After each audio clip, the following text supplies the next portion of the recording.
वाराणस्यां भैरवदेव संसार भयनाशनम्।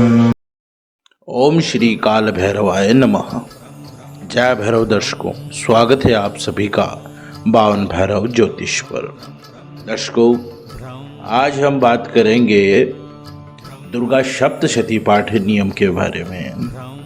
दुर्गा सप्तशती का पाठ कैसे करना चाहिए, क्या नियम है, कौन से स्तोत्र कवच पहले पढ़ने चाहिए, किन मंत्रों का उच्चारण करना चाहिए, पूरी विधि आपको बताऊंगा।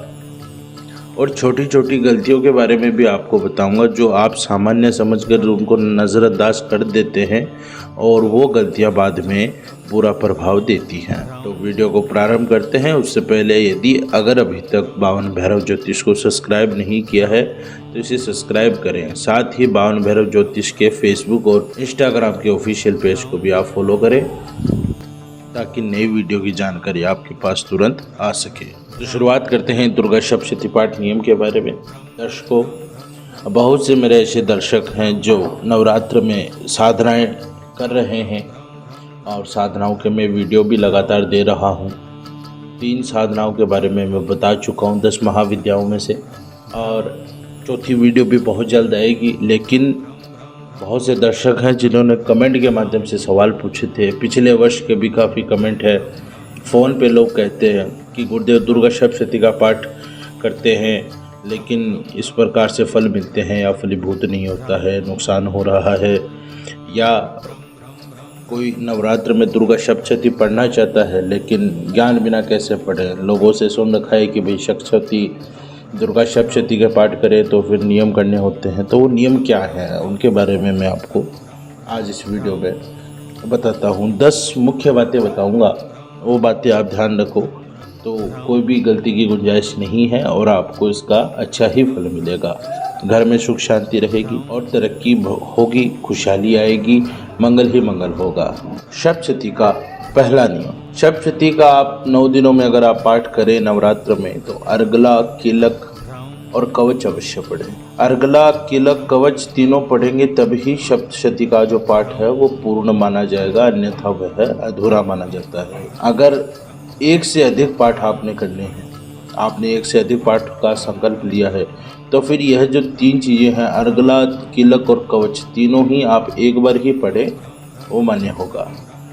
दूसरी बात जो आपको सप्तशती पाठ में ध्यान रखनी चाहिए वो है कि प्रत्येक पाठ से पूर्व आप रात्रि सूक्त और अंत में देवी सूक्त का पाठ करें, यह आवश्यक है।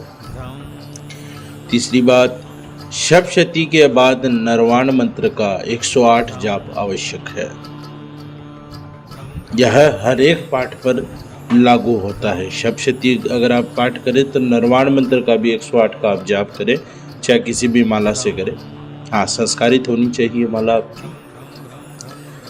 अध्याय के चौथा नियम, अध्याय के अंत में इति, वद अथवा अध्याय शब्द कहना ये उचित नहीं है। इति कहने से आपकी लक्ष्मी का नाश होता है। अगर आप अध्याय में वध कहते हैं तो कुल का नाश होता है। जैसे हम बोलते हैं अगला अध्याय, तो अध्याय शब्द जो कहते हैं इससे स्वयं का नाश होता है। तो इस बात का आप थोड़ा ध्यान रखें। दुर्गा सप्तशती का जब आप पाठ करें तो इसके मध्य आप विराम न करें। प्रयास ये हो कि आपका इसमें रुकना ना हो। आप इसके बीच में आप रुके नहीं, उठे नहीं, खड़े ना हों। अगर उठते हैं तो फिर किसी भी कारण से अगर आप उठ जाते हैं तो फिर आपको यह पाठ पुनः शुरू करना चाहिए।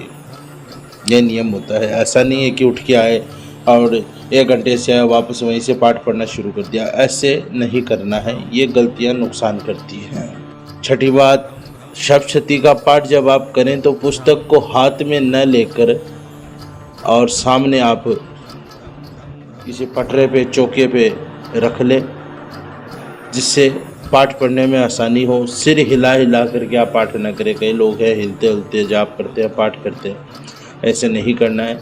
और आपने चिल्लाकर भी पाठ नहीं करना है, ज़ोर ज़ोर से पूरे घर में गुंजा के नहीं करना है। आराम से मीठे शब्दों में, मंद मंद आवाज़ में आपने पाठ करना है और बड़े प्रेम से करना है।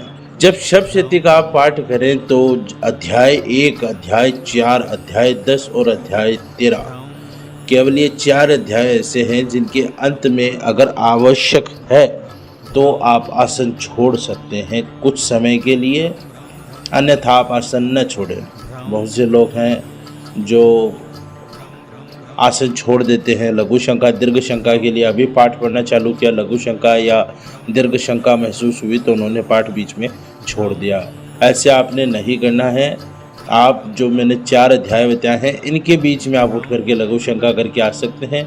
उतने समय मौली का धागा उसमें डाल दें और स्वयं लघु शंका करके आए और वापस से पुनः पाठ शुरू करें। और अगर आप दीर्घ शंका करके आते हैं, यानी आप मल विसर्जन करके अगर आते हैं, तो फिर आपका स्नान आवश्यक हो जाता है। फिर आप स्नान करके ही बैठे, ऐसे ना बैठें। देवी के नियम है, नियमों के अनुसार ही चलना चाहिए।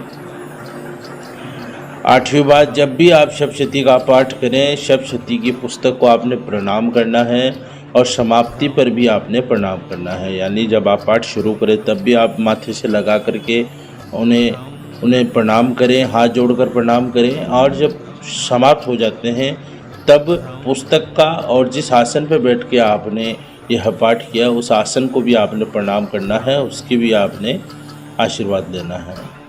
यदि किसी कारण से पाठ करते हुए या जब भी आप ध्यान कर रहे हो और उस वक्त यदि ज्योत अस्त हो जाती है, ज्योत बुझ जाती है, तो घबराने की, डरने की आवश्यकता नहीं है। किसी भी प्रकार का भ्रम करने की, भय करने की ज़रूरत नहीं है।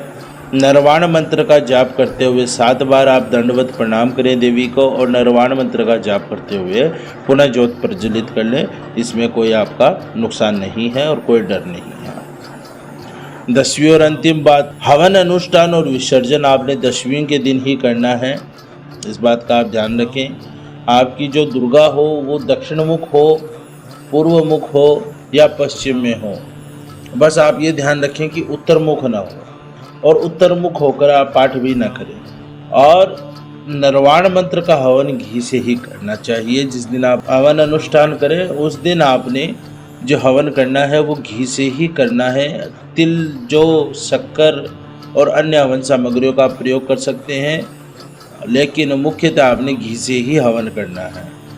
इसमें कोई दो राह वाली बात नहीं है। और जो घी हो वो शुद्ध हो।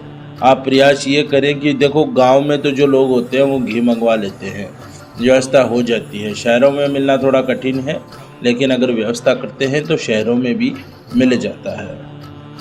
तो इस प्रकार ये सप्तशती के कुछ नियम हैं।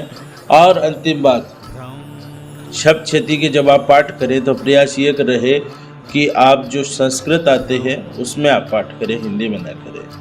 प्रयास ये करें, बहुत से लोग हैं जो हिंदी पाठ करते हैं, हिंदी में ना करें। मेरा व्यक्तिगत अनुभव है जो मैं आपको बताता हूँ। आपने संस्कृत में ही पाठ करना चाहिए। देवताओं की भाषा संस्कृत ही है। बाकी जिस भी भाषा में करें, राम राजी होना चाहिए। तो ये सप्तशती के कुछ महत्वपूर्ण नियम थे जो मैंने आपसे साझा किए हैं। आपको वीडियो कैसा लगा, लाइक व कमेंट करके मुझे ज़रूर बताना। साधना की वीडियो रोज़ाना आती ही है। आज ये नियम भी बताना ज़रूरी था। नवरात्र चल रहे हैं, गलती ना हो, मेरे दर्शक कोई भी परेशानी में ना पड़े। माता रानी आपका सदा ही भला करे, घर में सुख शांति रखे। इसी के साथ वाणी को विराम देता हूँ। धन्यवाद। जय भैरव।